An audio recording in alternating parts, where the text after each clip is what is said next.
हम नौजवान इख्तिलाफ नहीं चाहते, हम नौजवान इनकलाब चाहते हैं। इनकलाब आएगा, मुझसे आएगा, तुमसे आएगा, हम सब से इनकलाब आएगा।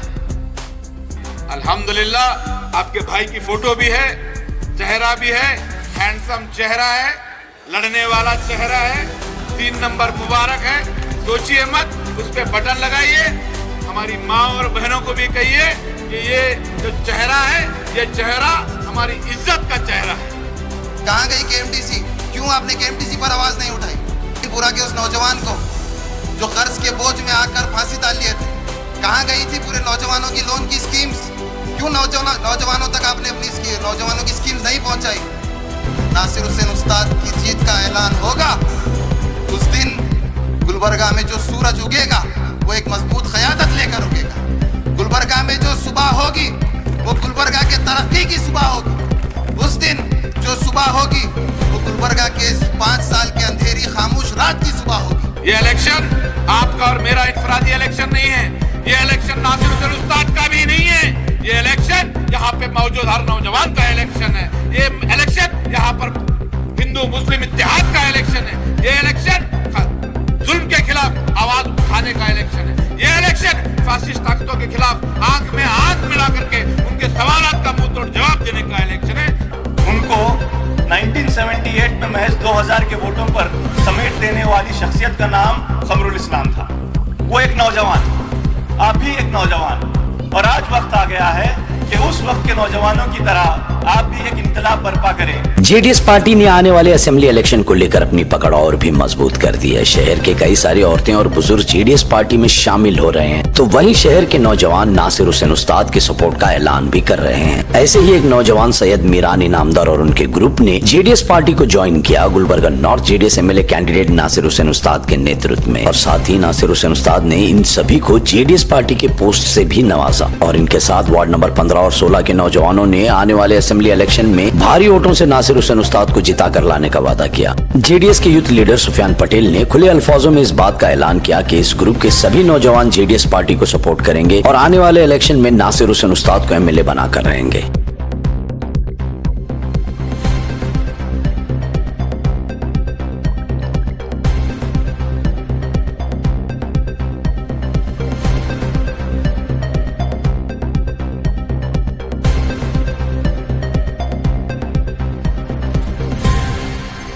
क्या हम भूल जाएं जो फिरका परस्त ताकतें हमें दबा रही थी? लोग कह रहे हैं इनके पास 60,000 वोट हैं, इनके पास 50,000 वोट हैं, इनके पास 20,000 वोट हैं, ये 10,000 वोट हैं। ये इलेक्शन 60,000, 50,000, 20,000 वोट का है इसने। ये इलेक्शन 0 से शुरू हुआ था। क्या आपको लगता है जो आपने SCA NRC में खामोशी जाहिर की थी उसके बावजूद भी अवाम आपका साथ देगी? क्या आपको लगता है हिजाब में जो आपने खामोशी दिखाई थी क्या अवाम वो भूल जाएगी? क्या आपको लगता है लॉकडाउन में जो हमारी गरीब माएँ, हमारी कौम की औरतें रो रही थी, मीडिया में चिल्ला चिल्ला कर बोल रही थी कि मैडम आप कहाँ हैं, हमारे बच्चे भूख से मर रहे हैं, हमारे बच्चे भूख से तड़प रहे हैं, क्या ये अवाम ये सब भुला देगी? अरे कैसे बुलाएं हम ये सब? कैसे बुला दें हम उस नौजवान को, मोमिनपुरा के उस नौजवान को जो कर्ज के बोझ में आकर फांसी डाल लिए थे? कहाँ गई थी पूरे नौजवानों की लोन की स्कीम्स? क्यों नौजवानों तक आपने अपनी नौजवानों की स्कीम्स नहीं पहुंचाई? क्यों एजुकेशन की स्कॉलरशिप्स की स्कीम्स नौजवानों तक नहीं पहुंचती?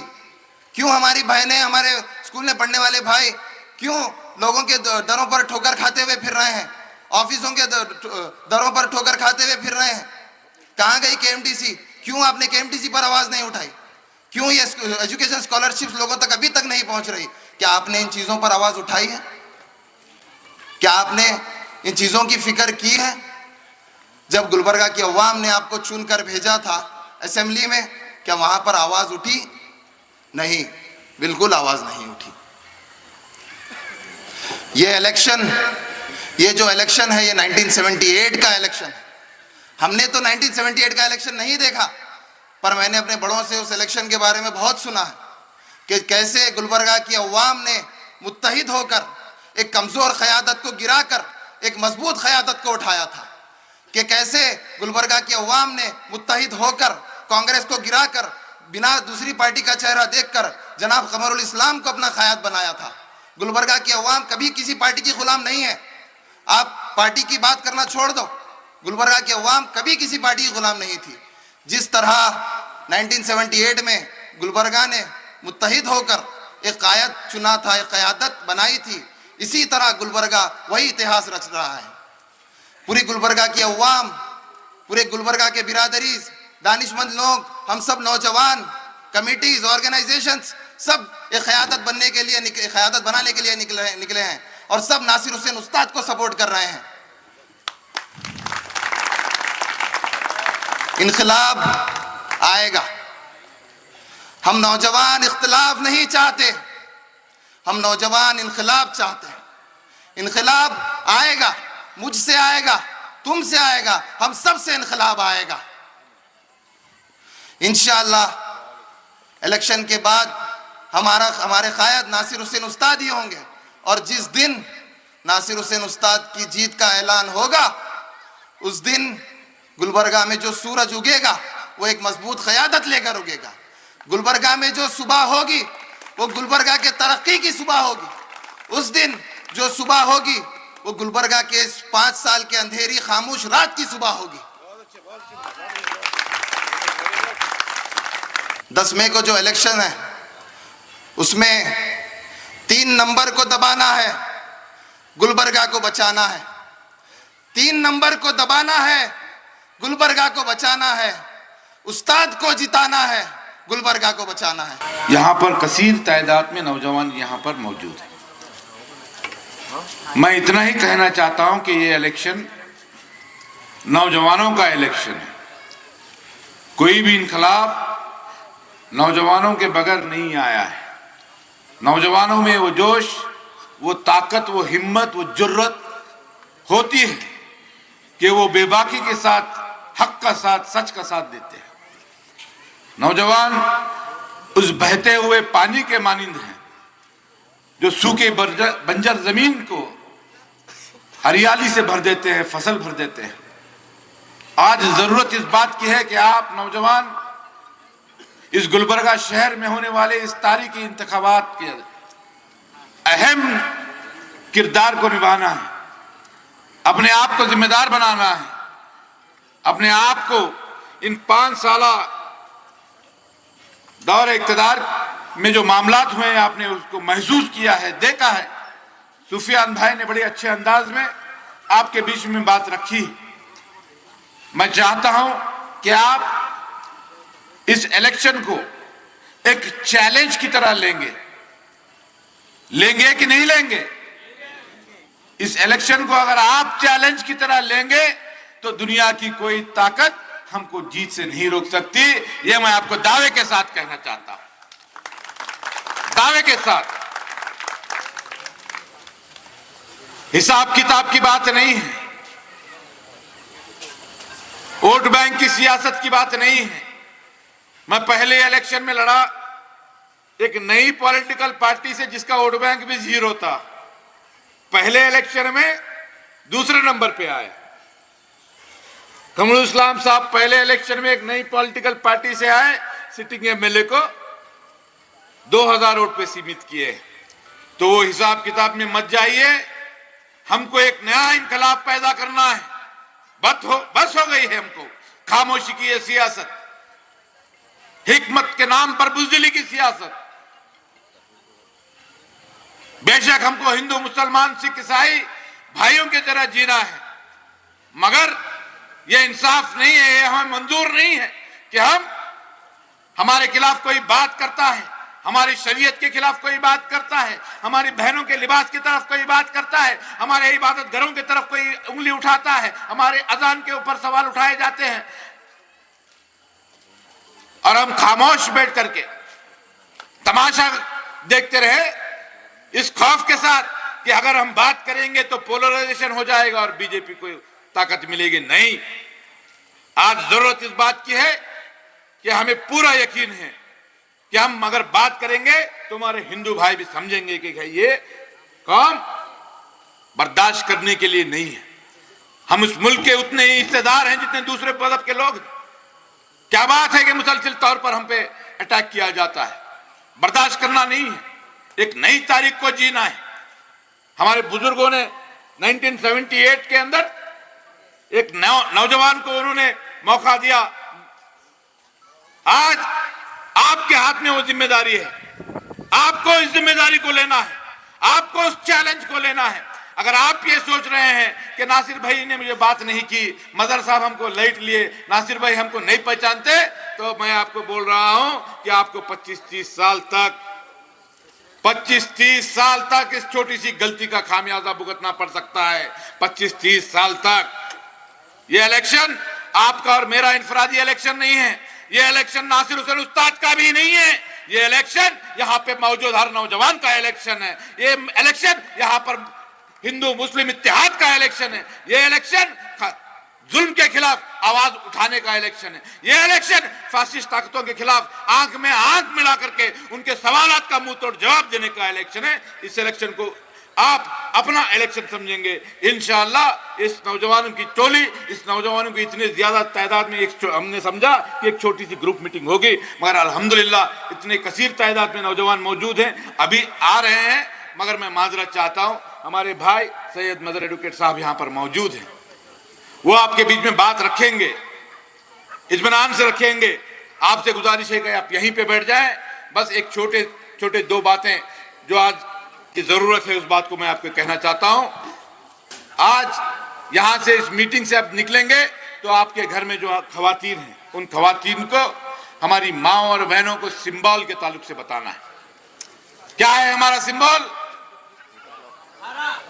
इशारे से काफी नहीं है, मुंह से बोलिए। 12 वाली औरत, सीरियल नंबर 3। अल्हम्दुलिल्लाह आपके भाई की फोटो भी है, चेहरा भी है, हैंडसम चेहरा है, लड़ने वाला चेहरा है, 3 नंबर मुबारक है। सोचिए मत, उस पे बटन लगाइए। हमारी माँ और बहनों को भी कहिए कि ये जो चेहरा है, ये चेहरा हमारी इज्जत का चेहरा है, हमारी हिम्मत का चेहरा है, हमारी जुर्रत का चेहरा है, हमारी ताकत का चेहरा है, गुलबर्गे की तरक्की का चेहरा है। इंशाअल्लाह ताला 10 तारीख के शाम के 6 बजे तक, सुबह से लेकर शाम तक 10 तारीख का सबसे अहम दिन, 10 तारीख तक आपको मेहनत करनी होगी। करेंगे आप लोग? और इस इलेक्शन को आप अपना इलेक्शन समझिए, इंशाअल्लाह 100% कामयाबी हमारी होगी। शुक्रिया, खुदा। उस कौम को शमशीर की हाजत नहीं रहती, उस कौम को शमशीर की हाजत नहीं रहती, हो जिसके जवानों की खुदी सूरत फौलाद। आज ये शेर से मैं अपनी बात का आगाज इसलिए कर रहा हूं क्योंकि ये शेर आप ही के तरफ मुखातिब किया गया था। अल्लामा इकबाल जब ये शेर लिख रहे थे, उनकी जुस्तजू, उनकी सोच ये थी कि नौजवानों में जोश और वलवला पैदा करें और अपने आबाओ अजदाद, अपने असलाफ के साथ में जुड़ने का उनके अंदर सोच और फिक्र पैदा हो जाए। अल्हम्दुलिल्लाह ये शहर एक तारीखी शहर रहा है। इस शहर से एक इनकलाब बर्पा हुआ जिसका जिक्र मुजब्जब कुछ हद तक थोड़े अंदाज में सुफियान साहब ने आपके सामने रखा। फिर उसके बाद हमारे नासिर हुसैन उस्ताद साहब ने भी आपके सामने उसका जिक्र किया। 1972 के बाद गुलबर्गा शहर में 1972 में एक फसाद हुआ था। उसके बाद यहाँ पर हालात बड़े ही मुश्किल हो गए थे। दोनों कम्युनिटीज़ के बीच में बहुत ही एक गैप आ गया था, एक खला आ गया था, एक दूरी आ गई थी और हम लोग खास करके अपने आप को बड़ा ही कमज़ोर समझते थे। उस वक्त चंद नौजवान उठ खड़े हुए। आज आपके जैसे नौजवान उस वक्त एक नौजवान को उठाकर एक ऐसे मुकाम पर लाकर खड़ा कर दिए कि उन्होंने मोहम्मद अली साहब को, जो कि उस वक्त के चीफ मिनिस्टरियल कैंडिडेट थे और यहाँ के एक बहुत ही कद्दावर मुस्लिम कायद के हैसियत से माने जाने जाते थे, उनके बारे में ये कहा जाता था कि अगर वो किसी एक मामूली से पेपर पे भी किसी का नाम लिख कर दे दें तो उसको नौकरियां हो जाती थी KSRTC में। वो ऐसी कद्दावर शख्सियत जिसके बारे में ऐसा माना जाता था, उनको 1978 में महज 2000 के वोटों पर समेट देने वाली शख्सियत का नाम खमरुल इस्लाम था। वो एक नौजवान, आप ही एक नौजवान, और आज वक्त आ गया है कि उस वक्त के नौजवानों की तरह आप भी एक इनकलाब बर्पा करें, क्योंकि हालात आपके सामने आज भी दुश्वार हैं, आज भी परेशान करने वाले हैं। आज हमारे नौजवानों को कहीं पर बेरोजगार किया जा रहा है, कहीं पर अगर नौकरियां कर भी रहे हैं तो उनको डर और खौफ के माहौल में जीना पड़ रहा है कि कहीं कुछ ना हो जाए, हमारे आसपास रहने वाले लोग हम ही को कोई परेशानी के हालात में ना मुब्तला कर दें, कोई परेशानी के हालात हमारे लिए ना पैदा कर दें। ऐसे डर और खौफ के माहौल को निकालना आज बहुत ज़रूरी है।